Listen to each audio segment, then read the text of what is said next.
Nicholas Prosper, you are 19 years old. You pleaded guilty. The murders of your mother, Juliana Falcon, your sister. Did you kill your mum, brother and sister? No comment. Police got called there to a disturbance and found your mum, brother and sister dead. Explain to me what happened. No comment.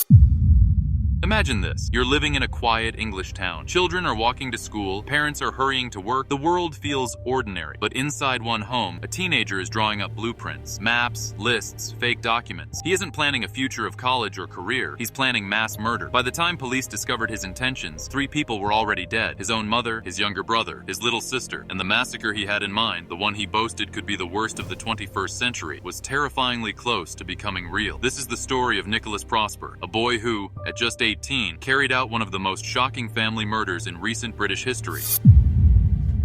I am the chosen one, chosen by Clementine.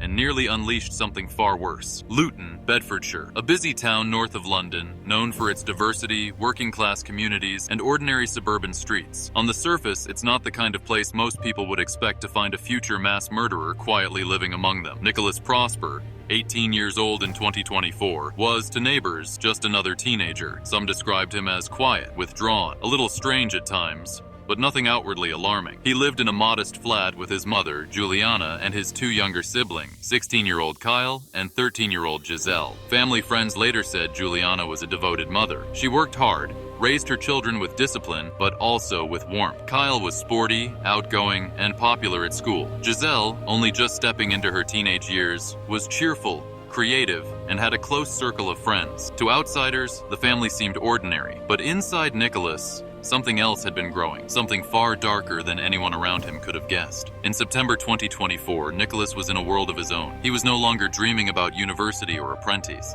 T-ships. He wasn't looking for part-time jobs like most teens his age. Instead, he was planning something extraordinary. Not extraordinary in success or brilliance, but in destruction. He had become obsessed with mass shooting. Online searches, writings, and later evidence from his devices revealed an unhealthy fixation with killers like the Columbine shooters. He admired their notoriety. He envied the way their names lived on in infamy. Nicholas wasn't content to be just another forgotten young man. He wanted to be remembered, and the way he chose to pursue that memory was chilling. He wanted to stage the deadliest school massacre modern Britain had ever seen. That Friday, September 13th, began like any other. The Prosper household woke up in their small Luton flat.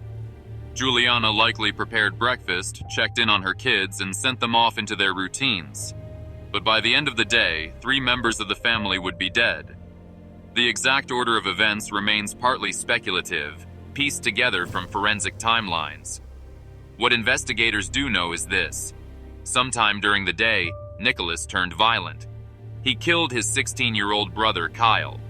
He killed his 13-year-old sister, Giselle, and he killed his mother, Juliana. The details of how he murdered them are harrowing.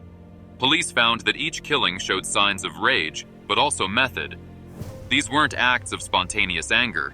They were executions, carried out by someone who had already mapped out a larger, bloodier plan. Neighbors were unaware anything had happened. The block of flats remained quiet. There was no screaming in the hallways, no desperate calls for help escaping the walls. Nicholas carried out all 3 murders without alerting the outside world. After killing his family, Nicholas did not flee. He didn't break down. He didn't confess to police or friends. Instead, he continued with his plan. He attempted to cover his tracks inside the flat, but investigators would later say concealment wasn't his main goal. He didn't care if the bodies were discovered eventually. What mattered to him was that his next move, the school massacre, remained possible. Evidence seized from Nicholas's belongings revealed the horrifying scope of his scheme. He had drawn detailed maps and diagrams of St. Joseph's Catholic Primary School, where he had once been a student. He created forged documents in an attempt to purchase firearms illegally. He made lists of potential weapons, strategies, and even times when the school would be most crowded. But perhaps most chilling of all were his writing. Nicholas spoke openly in journals and online about wanting to create the biggest massacre in the 21st century. His goal wasn't revenge. It wasn't driven by a single moment of bullying or conflict. It was ambition, for fame through destruction. For several days, the bodies of Juliana, Kyle, and Giselle remained undiscovered inside their Luton home. Family, friends, neighbors, and co-workers began to grow suspicious when Juliana failed to show up. Calls went unanswered. Eventually, police were alerted to carry out a welfare check. What they found was a crime scene of almost unimaginable tragedy. 3 members of a family brutally murdered. Nicholas wasn't at home when officers arrived, but it didn't take long for detectives to locate him. He was arrested within hours. Anything that may harm your defence if you do not mention when questioned. Anything you do say may be given as evidence. Inside his possession, and later on his crevices, police uncovered the shocking evidence of his wider plot. The murders of his family were not the end. They were the beginning. News of the killings spread quickly. Britain has seen its share of violent crimes, but the scale of Nicholas's ambition shook the country. Triple murders are rare enough, but the idea that an 18-year-old was prepared to slaughter school children en masse? That was almost too much for the public to process. Parents at St. Joseph's School were horrified when they learned just how close their children had come to being victims of Nicholas's massacre. Teachers, staff, and even local police officers admitted that if Prosper's plans had gone undetected, the attack might have rivaled the worst school shootings in U.S. history. The murders in Luton were no longer just a local tragedy. They had become a national headline. When questioned, Nicholas showed little remorse. Reports from court later revealed his chilling calmness. He admitted to the killings. He admitted to the plans. And though he never carried out the school attack, he made it clear that he had wanted to. Police officers described him as emotionless, detached. One detective later said, "It was like talking to someone describing a video game mission, not real human lives." This detachment would become a central theme in the courtroom months later. By early 2025, prosecutors were preparing one of the most disturbing murder cases Britain had seen in years. Nicholas faced 3 counts of murder, each carrying a mandatory life sentence if convicted. But beyond the murders, the trial would reveal the full scope of his intentions. The school shooting, the obsession with infamy, the careful planning. Every detail the prosecution uncovered painted Nicholas not as a confused teenager who snapped, but as a calculated killer who had simply been stopped before his plan could escalate even further. 3 family members were dead, an 18-year-old was behind bars, and a community was left in shock. But the story didn't end with the murders. The real test was still to come. Inside the courtroom, where Nicholas would face justice, and the nation would learn just how close it had come to witnessing a massacre that might have been remembered as one of the darkest days in British history. The trial of Nicholas Prosper was more than a legal proceeding. It was a window into the darkest corners of a teenager's mind, and a country watched with morbid fascination. Courtrooms in England are usually restrained, their atmosphere almost understated compared to the drama of American trials. But when Nicholas appeared, dressed in simple prison attire, the air was heavy. He was only 18, but there was nothing childlike about him. Journalists filled the benches, reporters scribbled notes, and every word spoken by the prosecution felt like it was directed not just to the judge, but to a public desperate to understand how this tragedy had unfolded. The prosecution wasted no time in outlining the horror. They described how Nicholas had killed his mother, Juliana, his brother Kyle, and his sister Giselle. They emphasized that these weren't impulsive killings in a fit of rage. They were deliberate, methodical. But the murders were only the beginning. The real terror, the prosecutor argued, was what Nicholas had intended to do next. In chilling detail, they laid out the evidence recovered from his devices.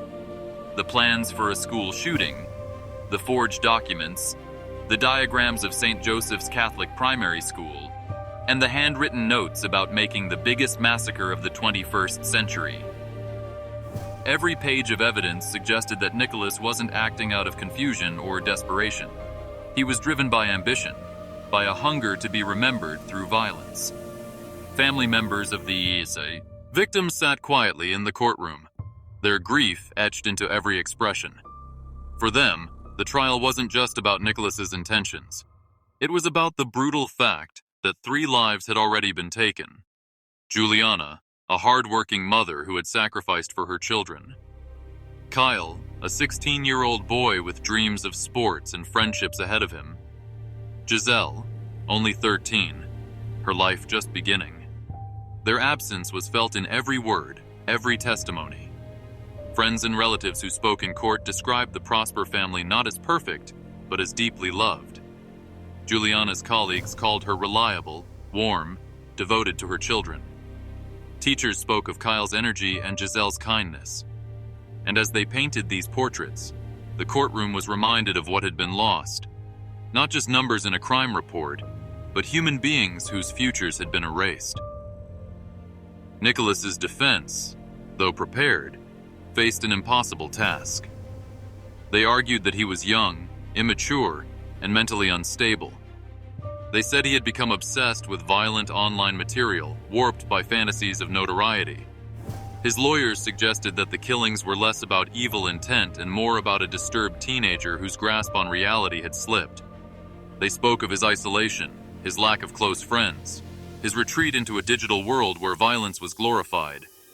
But every time they tried to pull the focus back to Nicholas's vulnerability, the prosecution brought it back to the facts. 3 bodies in a Luton flat, and a chilling plan for something even worse.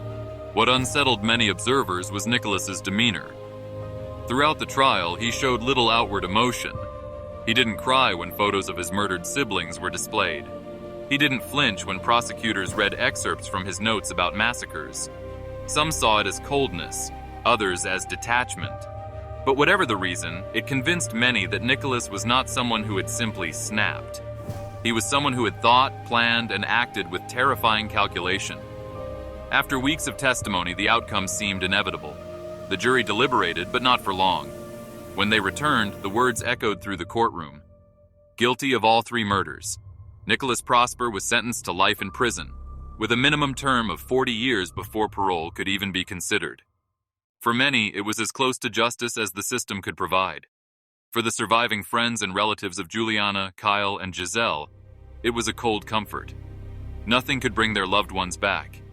Nothing could erase the pain of knowing that the person responsible was not a stranger, but someone they had welcomed into their own home, someone they had trusted. Outside the courtroom, reporters spoke to parents, teachers, and community members. The reaction was a mix of sorrow and relief. Sorrow for the 3 lives lost, and relief that Nicholas had been stopped before carrying out his plan at St. Joseph's. Parents clutched their children a little tighter, knowing how close they had come to being victims in a massacre that could have been remembered for generations. Teachers admitted privately that they still struggled to sleep, haunted by the thought of what might have happened if Nicholas had made it to the school with a weapon. In the months that followed, Nicholas's name faded from the headlines, but the story lingered. It became a case study in classrooms and criminology lecture. Some experts debated whether his obsession with online violence was the root cause, or if something deeper, something within Nicholas himself, had always been broken. Some argued that more attention should have been paid to his isolation, his strange behavior, the red flags that may have been overlooked. Others insisted that no amount of intervention could have changed the outcome, that Nicholas had chosen his path long before anyone realized what he was capable of. For Britain, a country that has largely avoided the kind of school shootings that plague the United States, the case was a chilling reminder that it could happen here too. The thought that a teenager in Luton had come so close to unleashing mass death was enough to spark conversations in Parliament about mental health, internet influence, and school safety. Parents demanded more vigilance. Teachers were urged to watch for signs of dangerous behavior. But beneath the policy debates, one truth remained. 3 lives were already gone, and a community would never be the same. Nicholas Prosper now sits in prison, his dreams of infamy reduced to a cell, a number, and a life defined by what he took from others. He will grow older behind bars, perhaps one day seeking parole, though for many the thought of his release is unbearable. Juliana will never return to her job. Kyle will never finish school. Giselle will never grow into adulthood. Their futures ended the moment Nicholas made his choice. And that is the lasting horror of this story. Not just the killings, not just the plans for massacre, but the reminder of how evil can disguise itself in the ordinary. How a teenager, sitting quietly in a bedroom in Luton, could dream of becoming a mass murderer. How 3 people could lose their lives in silence while neighbors went about their day. And how, but for a twist of fate, Britain might have witnessed one of the darkest massacres in its history. Nicholas Prosper wanted to be remembered for destruction. Instead, he will be remembered as something else entirely. A cautionary tale about the fragility of normal life.